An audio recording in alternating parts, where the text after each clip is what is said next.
സ്വതന്ത്രമായി സ്തുതിച്ചുകൊണ്ട് ഹല്ലേലൂയ. ഞങ്ങളുടെ വിശ്വാസം വർദ്ധിപ്പിക്കണം, ഞങ്ങളുടെ വിശ്വാസം വർദ്ധിപ്പിക്കണേ. ഞങ്ങളുടെ വിശ്വാസം വർദ്ധിപ്പിക്കണേ, ഞങ്ങളുടെ വിശ്വാസം വർദ്ധിപ്പിക്കണേ. ലാസറേ, ലാസറേ പുറത്തു വരിക, ലാസറേ പുറത്തു വരിക. ഇപ്പോൾ ലാസറേ പുറത്തു വരിക. ചീഞ്ഞളിഞ്ഞ ഞങ്ങളിലുള്ള എല്ലാ ദുസ്വഭാവങ്ങളും, ക്രൂരത, ശത്രുത, കലഹം, മത്സരം, വിഭാഗീയ ചിന്ത, ദൈവമേ അങ്ങയുടെ സ്നേഹാഗ്നി ജ്വാലയിലൂടെ രൂപാന്തരപ്പെടുത്തണമേ.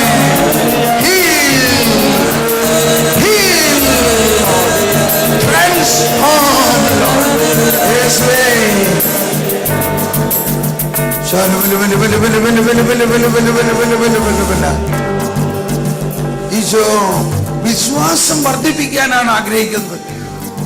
നീ വിശ്വസിക്കുമെങ്കിൽ ദൈവമഹത്വം കാണും. വേറെ ഒന്നും വേണ്ട. ഒരു ക്രിസ്ത്യാനി എന്ന് പറയുന്നത് എന്തെങ്കിലും ഒരു തത്വസംഹിതയിൽ ജീവിക്കുന്ന ആളല്ല.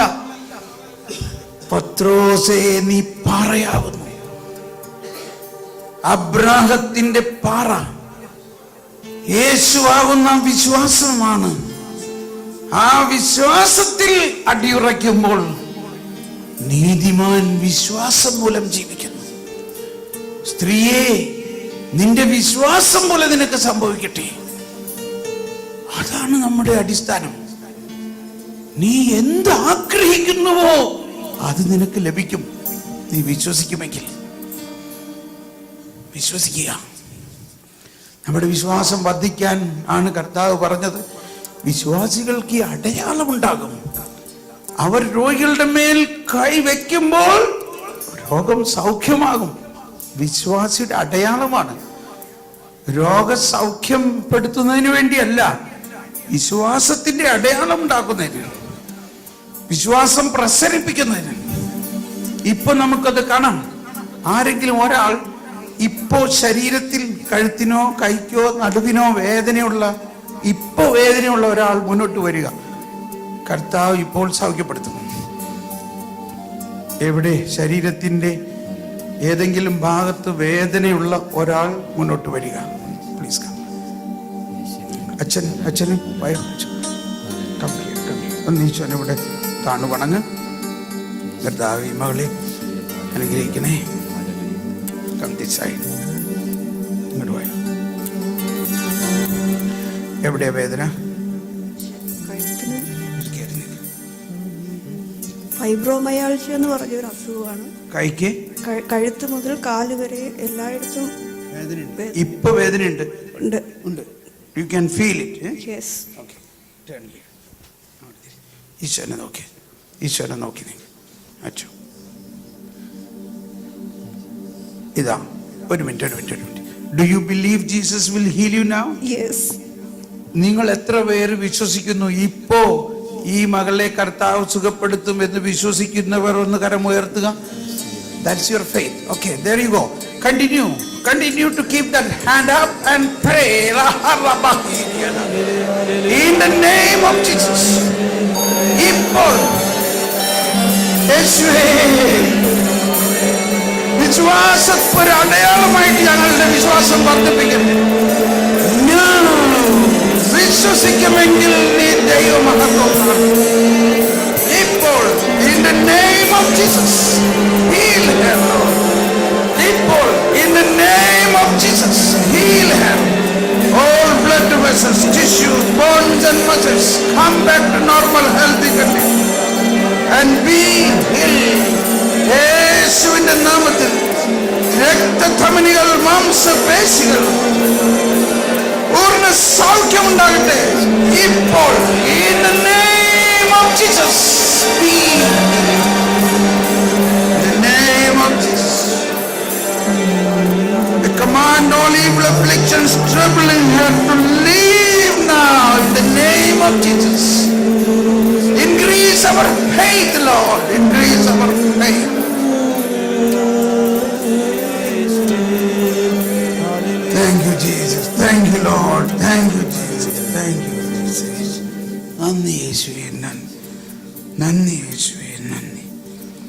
I believe. I believe. Thank you, Jesus.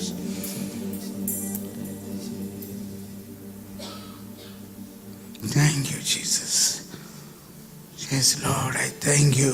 You are doing. You are doing. Your power is flowing. Thank you, Jesus. Thank you, Jesus. Yes. Now, കൈയൊന്ന് പൊക്കി നോക്കി.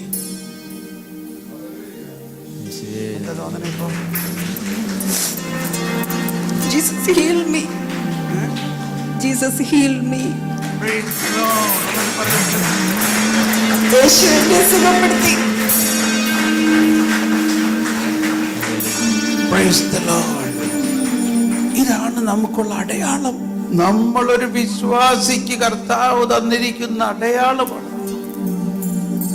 ഇപ്പോ ഈ മകളുടെ രോഗം സൗഖ്യമായതിനേക്കാൾ എന്തോ ഒരു വലിയൊരു കാര്യമാണ്. ഇപ്പോ നിനക്ക് വിശ്വാസം ഭയങ്കരമായിട്ട് വർദ്ധിച്ചോ?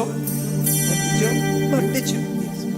നിങ്ങൾ ഇപ്പോ ഇത് കണ്ടുകൊണ്ടിരിക്കെ നിങ്ങളുടെ വിശ്വാസം വർദ്ധിച്ചു എന്ന് തോന്നുന്നവരൊന്ന് കരമുയർത്തി ഒന്ന് കൈവീശി കാണിച്ച് പ്രൈസ് ദ ലോർഡ്. ഒന്ന് കൈവീശി കാണിച്ച്, ഒന്ന് കൈവീശി കാണിച്ച് യേശുവേ എന്ന് കൈയടിച്ച് കർത്താവിന് നന്ദി പറഞ്ഞു. യേശുവേ നന്ദി, നന്ദി, നന്ദി. Thank you. ഇനി ഈ ബോധ്യത്തോടെ നമ്മൾ ഒരിക്കൽ കൂടി പ്രാർത്ഥിക്കാൻ പോവുകയാണ്. കണ്ടോ, വിശ്വസിക്കുമെങ്കിൽ നിങ്ങളുടെ ലാസർ ഉയർക്കും. വിശ്വസിക്കുമെങ്കിൽ നിന്റെ കൽഭരണികളിലെ വെള്ളം വീഞ്ഞായി മാറും. വിശ്വസിക്കുക. നമ്മുടെ ശക്തിയിലല്ല, നമ്മളുടെ എല്ലാം ബലഹീനരാണ്. അതാണ് ആ കൽഭരണിയുടെ അർത്ഥം. നമ്മൾ മൺപാത്രങ്ങളാണ്. പക്ഷെ ആ മൺപാത്രങ്ങളിൽ ദൈവം തന്നെ തന്നെ നൽകുകയാണ്, തന്റെ പുതുവീഞ്ഞ് നൽകുകയാണ്. നമ്മൾ അങ്ങനെയാണ്. നമ്മൾ പഴയ നിയമത്തിലെ ആളുകളല്ല. നമ്മൾ പഴയ തോൽക്കുടമല്ല. നമ്മൾ പഴയ വീഞ്ഞല്ല. നമ്മൾ പുതിയ വീഞ്ഞ്. മാതാവിനെ പോലെയുള്ള ഒരവസ്ഥയാണ് നമുക്ക് നൽകിയിരിക്കുന്നതെങ്കിലും നമ്മുടെ വിശ്വാസം ഉയർന്നാൽ മാത്രമേ ഈ അനുഭവത്തിലേക്ക് നമുക്ക് കടക്കാൻ സാധിക്കുള്ളൂ. ഒരിക്കൽ കൂടി നമ്മൾ പ്രാർത്ഥിക്കുകയാണ്. നമ്മളുടെ ജീവിതത്തിലുള്ള എല്ലാ തിന്മകളും അതിന്റെ സ്വാധീനങ്ങളും അതിന്റെ പരിണത ഫലങ്ങളും അതിനെക്കുറിച്ച് ഇനി ചിന്തിക്കാതെ അവയെല്ലാം കർത്താവിന്റെ കുരിശിൽ ഏറ്റെടുത്തിരിക്കുന്നു എന്ന് വിശ്വസിക്കുകയും അവയെല്ലാം മാറ്റിമറിക്കുന്ന കർത്താവിന്റെ അത്ഭുത ശക്തി നമ്മളിൽ മാമോദീസായിലൂടെയും സ്ഥൈര്യലേപനത്തിലൂടെയും വിശുദ്ധ കുർബാനയിലൂടെയും നൽകി കഴിഞ്ഞിരിക്കുന്നു എന്ന് വിശ്വസിച്ചുകൊണ്ട് കരങ്ങൾ ഉയർത്തി സ്തുതിച്ച് ഇപ്പോൾ ആ ശക്തി ഞങ്ങളിൽ ഒഴുകട്ടെ. സകല പാപത്തെയും സകല ബന്ധനങ്ങളെയും നിർവീര്യമാക്കിക്കൊണ്ട് ദൈവത്തിന്റെ പതാക ഉയരട്ടെ. ദൈവത്തിന്റെ സർവ്വാധിപ ശക്തി ഞങ്ങളിലേക്ക് ഒഴുകട്ടെ.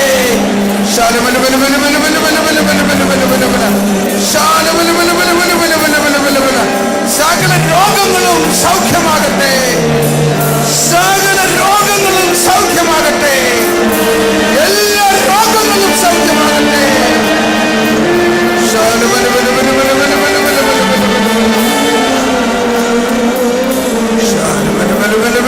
In the name of Jesus, heal, deliver. യേശുവിന്റെ നാമത്തിൽ. Thank you, Jesus. ഒന്ന് കൈയടിച്ച് കർത്താവിന് നന്ദി പറയാം.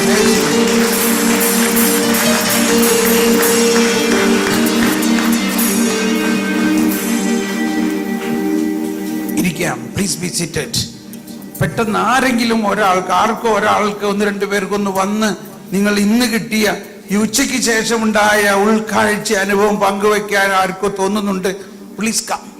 ഒരാൾ ഇന്ന് ഉച്ചയ്ക്ക് ശേഷം ഈ ക്ലാസ്സുകളിലും ഈ ആരാധനയിലും ഉണ്ടായ അനുഭവം ഒന്ന് പങ്കുവയ്ക്കണം എന്ന് പ്രേരണയുള്ള ആൾ ഓടി വരിക.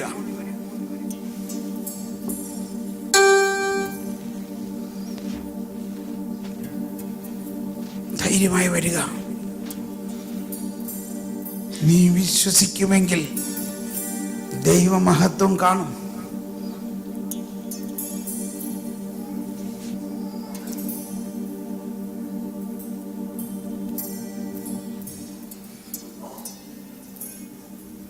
വൺ പേഴ്സൺ, ഒരാൾ.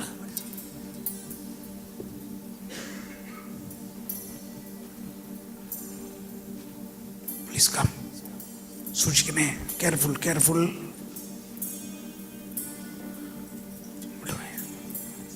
സ്തുതി ഇങ്ങോട്ട് നീ, ഇങ്ങോട്ട് നീ. Come this side. ഈശോനെ സ്തുതിച്ച്, ഈശോനെ നന്ദി പറയും. Praise the lord. ഉപമകളിലൂടെ സംസാരിച്ചിരുന്നത് എനിക്കൊന്നും മനസ്സിലായിരുന്നില്ല. ഈ പുതിയ തോൽക്കുടങ്ങളും പഴയ പറയുമ്പോൾ എനിക്കൊന്നും മനസ്സിലായിട്ടുണ്ടായിരുന്നില്ല. പഴയ നിയമമെല്ലാം കടന്നുപോയി, ഈശോ വന്നപ്പോൾ എല്ലാം നവീകരിക്കപ്പെടുന്നു എന്നുള്ളൊരു ബോധ്യമാണ് എനിക്ക് കിട്ടിയത്. അത് എനിക്ക് ഒത്തിരി നല്ലൊരു ബോധ്യമാണ് തന്നത്. പഴയ നിയമത്തിനെ തള്ളിക്കളയാനല്ല, പൂർത്തീകരിക്കാനാണ് യേശുക്രിസ്തു വന്നതെന്ന പുതിയ ബോധ്യം എനിക്ക് ലഭിച്ചു. ഈശോയെ നന്ദി. Praise the Lord. Praise the Lord. Thank you. ഇത് കേൾക്കുമ്പോൾ പെട്ടെന്ന് അപ്പൊ പിന്നെ എങ്ങനെയെങ്കിലും ജീവിച്ചാലോ, അങ്ങനെയല്ല വിചാരിക്കേണ്ടത്.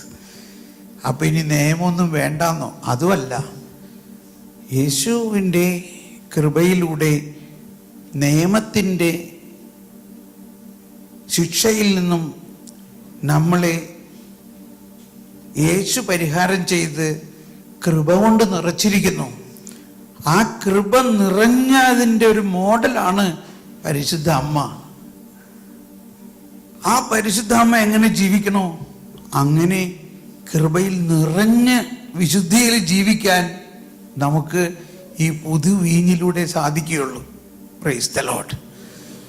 ഇനി ഒരു നിമിഷം കണ്ണടച്ച് നമ്മൾ ഇന്നലെ നന്മയെക്കുറിച്ച് ചിന്തിച്ചു. ഇന്ന് നമ്മൾ തിന്മയെക്കുറിച്ച് ചിന്തിക്കുകയാണ്.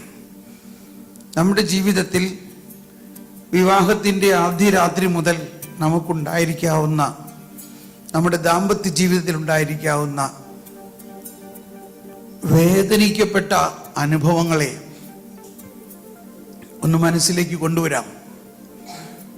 അവ പൂർണ്ണമായി മാറണമെങ്കിൽ അത് കർത്താവിന് കൊടുക്കണം. മുറിവ് ഏൽപ്പിച്ച ആളോട് മുറിവിനെ കുറിച്ച് പറഞ്ഞിട്ട് പ്രയോജനമില്ല. മുറിവ് കൂടുകയുള്ളൂ. മുറിവ് ഉണക്കുന്ന ആൾ ഈശോയാണ്. ആദ്യം ആ മുറിവുകളെ ഈശോയുടെ തിരുമുറിവുകളിലേക്ക് നമ്മൾ സമർപ്പിക്കുകയും അവൻ്റെ ക്ഷതങ്ങളാൽ നമ്മുടെ ക്ഷതങ്ങൾ സൗഖ്യപ്പെടുത്തിയിരിക്കുന്നു എന്ന ആ രഹസ്യത്തിൽ വിശ്വസിക്കുക.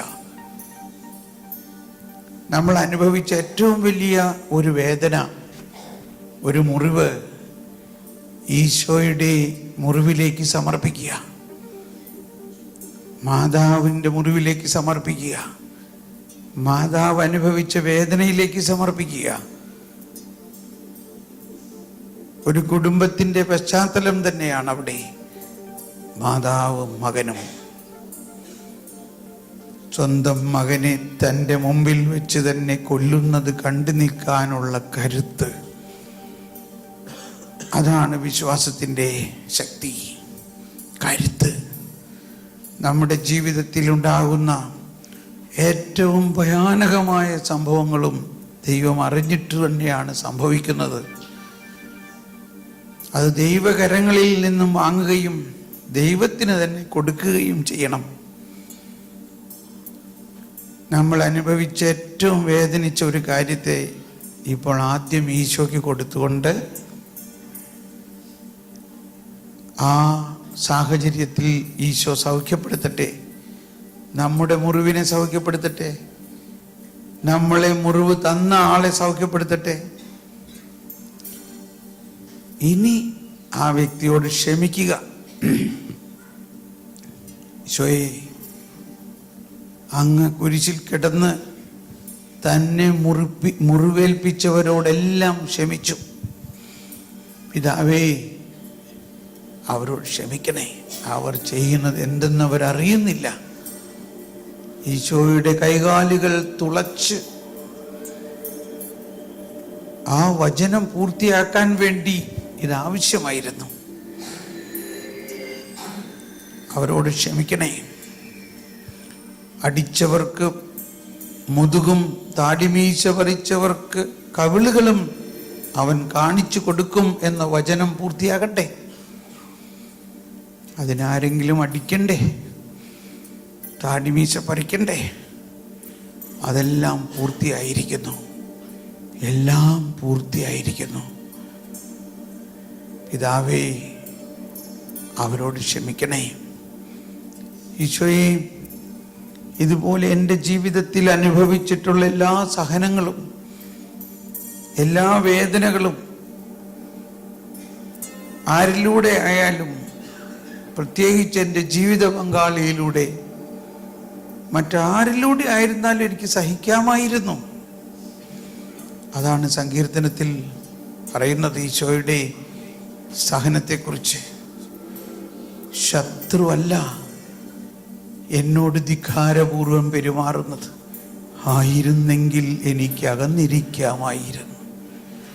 എതിരാളിയല്ല എന്നോട് പെരുമാറുന്നതായിരുന്നെങ്കിൽ എനിക്ക് മറഞ്ഞിരിക്കാമായിരുന്നു. എന്നാൽ എൻ്റെ സഹചരനും ഉറ്റ ചങ്ങാതിയും ആയ നീ തന്നെയാണിത് ചെയ്തത്. നമ്മളുള്ളു തുറന്ന് സംസാരിക്കുമായിരുന്നു. നമ്മൾ ഒന്നിച്ച് ദേവാലയത്തിൽ കൂട്ടായ്മ ആചരിക്കുമായിരുന്നു. നീ തന്നെയാണ് എന്നോട് ഇത് ചെയ്തത്. ഇതും നമ്മുടെ ദാമ്പത്യ ജീവിതത്തിൻ്റെ ഒരു കാര്യമാണ്. നമ്മൾ ഉള്ളു തുറന്ന് എന്തോരം സ്നേഹവായ്പോടെ സംസാരിച്ചിട്ടുള്ളതാണ്. എന്നാൽ നീ എന്നോട് ഇങ്ങനെ ചെയ്യുമെന്ന് ഞാൻ ഒരിക്കലും പ്രതീക്ഷിച്ചില്ല.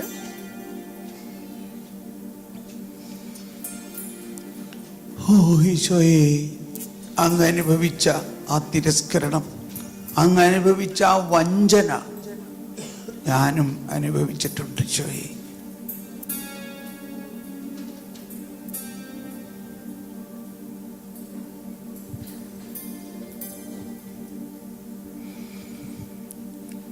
അത് ഈശോയ്ക്ക് കൊടുത്ത് ക്ഷമിച്ചുകൊണ്ട് ഇനി പരസ്പരം സംസാരിക്കാം, അതിനെക്കുറിച്ചൊന്ന് പങ്കുവയ്ക്കാം. ഇപ്പോൾ തന്നെ കർത്താവിൻ്റെ സന്നിധിയിൽ വെച്ച് തന്നെ നിങ്ങൾ ഒന്ന് പറഞ്ഞു നോക്കുക. ഇന്ന സംഭവം ഇപ്പം എൻ്റെ ഓർമ്മയിലേക്ക് വരുന്നത്, അതിനെ പ്രതി ഞാൻ ക്ഷമിക്കുന്നു. ധൈര്യമായിട്ട് പറയൂ. ഈശോയ്ക്ക് വളരെ സന്തോഷമാവും. ഇപ്പോൾ നിങ്ങളുടെ ദാമ്പത്യ ജീവിതത്തിലെ ഒരു മുറിവ് ഉണക്കുമ്പോൾ, ഇപ്പോൾ പറയാൻ ബുദ്ധിമുട്ടുണ്ടെങ്കിൽ പറയണ്ട, പിന്നെ ഇന്ന് ചെല്ലുമ്പോൾ തന്നെ പറയുക. അങ്ങനെ ഒന്നൊന്നായിട്ട് പ്രൊസീജിയർ ഇതാണ്. ആദ്യം ഈശോയ്ക്ക് കൊടുത്ത് മുറിവുണക്കി ക്ഷമിച്ച് കഴിഞ്ഞിട്ട് അത് പറയുക. അല്ലെങ്കിൽ വീണ്ടും ആ മുറിവ് വർദ്ധിക്കാനാണ് സാധ്യത. ഇവിടെ വെച്ച് ഇപ്പൊ പറയാനൊരു അവസരമാണ്. ദൈവ സാന്നിധ്യത്തിൽ തന്നെ അത് തുറക്കട്ടെ. അത് തുറന്ന് പറയുമ്പോൾ കൂടുതൽ അനുഗ്രഹം കിട്ടാനുള്ള സാധ്യതയുണ്ട്.